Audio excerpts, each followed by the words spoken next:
context for the day is set. We are all set to begin a very, very candid conversation, a step towards an equitable society. It is an absolute privilege to have with us Honorable Smriti Zubin Irani, Minister of Women and Child Development, Minister of Textiles, Government of India, and in conversation with her, a very warm welcome to Ms. Nayantara Rai, Chief of Bureau, Delhi, ET Now. A very warm welcome, and we look forward to having a very engaging discussion with both of you all. And let me also request our delegates to please send in questions if they have any, because this is indeed a very interactive virtual platform. Do remember to keep tweeting. Over to you, Ms. Rai. So welcome, and thank you, ma'am, for giving us your time here. I want to begin first by asking you, we keep talking about technology being a leveler. Ma'am, have you seen technology being a leveler when we talk about gender inclusion, what has happened in the workplace for women? I think that, Nandara, one of the greatest levelers has been the past year when coronavirus made sure that everybody was homebound. You remember there was a time where when we spoke about engaging women through post their birth cycles to ensure that they continue to engage as professionals, we spoke about the concept of work from home. And it predominantly became a fulcrum for ensuring that women are not as productive. Those were the conversations that happened. Now, due to coronavirus, suddenly work from home became as much a male concept as it became a female concept. And I think that's been a great shift in terms of how women and technology are viewed.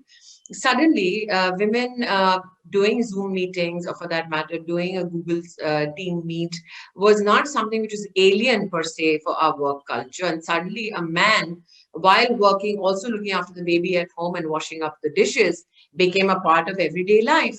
So I think that when you talk about technology being a leveler, yes, there was technology available earlier as well. But I think the pandemic has become a leveler where technology connected everybody to everyday not only needs, but also enhanced our professional performances. I also think that the bias that was carried predominantly is carried not in the usage of technology. It's about the ownership of technology. It's about owning startups or businesses, or for that matter, opportunities which can be commercialized. I think that's where the bias still exists. And I guess only time can try and correct that. And that is something that, education will also play a very... I don't want to leave it to time to correct it. Of course, you never leave anything to time. I don't think we as not only agenda, but we as a nation should leave these things for times to correct. I think that the change that can be brought about through policy or societal intervention is a change that can be done now because people are ready for that change. People are ready to accept those new milestones that we can set for ourselves as communities. For instance, when we talk about technology, when we talk about ownership or commercializing technology opportunities, where does that capacity come from? That capacity starts very early in life. So if you just look at toys, what the Honorable Prime Minister has been speaking of, there is a gender aspect to how toys are used as well. Boys are 3 times more likely to get a STEM-based toy as compared to girls. Very early on in a girl's life, you are pushed towards caregiving roles and caregiving opportunities. If you look at conversations in families, you will see that aspects like engineering, aspects like cloud-related work, aspects like artificial intelligence, for that matter, even today, they are given a very masculine color. And girls are told कि हाँ आप अच्छे से nurse बनोगे, doctor बनोगे, cook बनोगे, या फिर आपकी अच्छी self-help group होगी. To see a girl extremely promising in the field of STEM or in the field of technology, that work needs to begin early in families. So that's why I'm saying that don't wait for time. The change has to begin with families, not only in the education system, which the government is enabling, but families per se. So if you gift a toy, don't give a girl a kitchen set and a boy a building block. Exchange it also, maybe let the man cook in the kitchen as well. Maybe, or maybe you don't want to give that kitchen set to any kid. Yeah. That's your choice. But at least don't deprive the girl of those elements. A doctor's set goes first to the boy. A dollhouse goes to the girl. So that's what I'm saying, that bias creeps in very early on.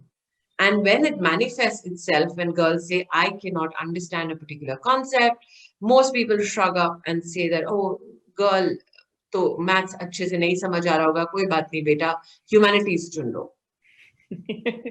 But ma'am, when all of this is also going on, at the same time, you're talking about how technology, and of course, because the pandemic has been a leveler, but access to technology. What is the government going to do about that? There are hardship stories out there. You had to educate your children on the same device. You had to work. It's been dependent on whether your bosses have been good enough and understanding. But my point is, what will the government do to just make sure, as far as access of technology and devices go? Now, I think that affordability of devices is an issue that needs to be addressed. So while we are a nation which celebrates our engineering capacity, which celebrates our technological capacities, while you are absolutely correct that there are families with either no device or families that need to share one device amongst all of them, affordable devices, I think, is one aspect which needs to be addressed. And the government is addressing it through the production-linked incentive scheme in the field of IT, in the field of mobile manufacturing. That being said, I also feel that there is community participation, which we see on an enhanced version. For instance, I, as member of parliament, I have the Petroleum University, which is in my constituency. Now, it is a part of the national ranking framework. It's positioned in the top 200 institutions in the country. It suddenly broke into that ranking. We appeal to the faculty there that can you help engage with kids in government schools who have no devices, who want to kind of enhance their knowledge potential. We have now over 1,500 such students taken under the wings of the higher education institution by faculty and students. And I think that inter-exchange of ideas, of educational concepts have done those students so well that in one block, I know of 3 students who topped their recent board examinations because of that interaction. So I think that when we talk about the exchange in terms of technology, we are now doing in villages classes, which are online classes, Yeah. post school, and villages together are combining efforts with local representatives and local educational institutions. So while the government, like I said, is providing a production linked incentive scheme to ensure that mobile manufacturing or IT devices are manufactured in a more affordable and competitive rates. At the same time, communities are mobilizing their efforts, including some local representatives, to ensure that technology touches upon the aspect of every family. In fact, I should say here that we have a platform made by the Ministry of Education called Diksha. We've had a curriculum given in 30 languages, and we've had 18.2 billion hits as of last year through the pandemic, and over 250 crore learning sessions happened, which tells you that across the country in 30 languages, families and especially students came together to benefit from this technological intervention of the government. So is it going to be left then to active members of parliament like yourselves who are going to have to make this difference? I'm asking this question because a lot of people may not know, and we're also guilty of it in the media, not bringing out this bias, how closely involved you have been, for example, with the NEP. I don't think it will be... The ranking framework was also your idea and brainchild. So my point is, will the government also come out with something just to make sure that we don't lose this momentum? I think that there is, it is to be said that if it was a male minister, he wouldn't have to shout out from the rooftops as to his contribution in education. Possibly it falls upon women. But it helps if there's a female moderator also asking a female minister, right? Yeah, I think that when we speak about biases, Nandana, these are the kind of biases we need to look at. There was a Niti Aayog report in 2016-17. 47% women refused promotions in the area of STEM, in the area of technology because of family commitments. 81%, there are global reports which says that there was a bias in evaluation processes when it comes to women in technology and women in science. 15% of women in our country are only faculty members in STEM positions, which speaks volumes about the journey which is still left for us to partake in. And I feel that when you talk about governments and how we can centralize the role of women, that's why the Prime Minister speaks about changing the discourse from women's empowerment to women's development to women-led development. where we become the center as a gender for the development process. For too long, we were looked upon from the prism of we need things. Now, I think the Prime Minister has positioned women right at the center of these issues and said, the economy, the country, communities need women. And I think that discourse, that change in how women are positioned, I think speaks volumes about how the government seeks to engage with women across the country. The Prime Minister and this government has also been very clear that India will not miss the 5G boat. We're working towards an era where we're going to have, machine learning, artificial intelligence, connected devices. Ma'am, how will you ensure that the women are not left out of the workforce just because they're not familiar with technology? I think that in artificial intelligence, only 22% professionals globally are women. And cloud-related work, I think there are about 12%, if my numbers are correct. And I think that's the big space, you're right, which is a challenge for all of us. But like I said, the challenge is three-pronged. One, at birth itself, what are the kind of associations we give a girl child with regards to STEM and technology? Do we give her toys which are gender neutral, or do we give her toys which are building the STEM potential in a girl child? The second challenge comes when a girl does very well up to the 12th standard and you see that they beat the boys when it comes to the results in the 12th standard boards, but their transition into technology institutions is less than 25%. And I think that most of those challenges happen because for competitive exams, families rather spend on boys and their coaching per se than to give girls enough support so that they have the competitive edge in examinations. And the third challenge is that women need mentorship or leadership to be seen around them in academics, in STEM. And that is where a huge bias lies. I must say here that in the past 6 years, there have been 41,000 startups in our country, which have raised over $63 billion worth of investments. 44% of them are women.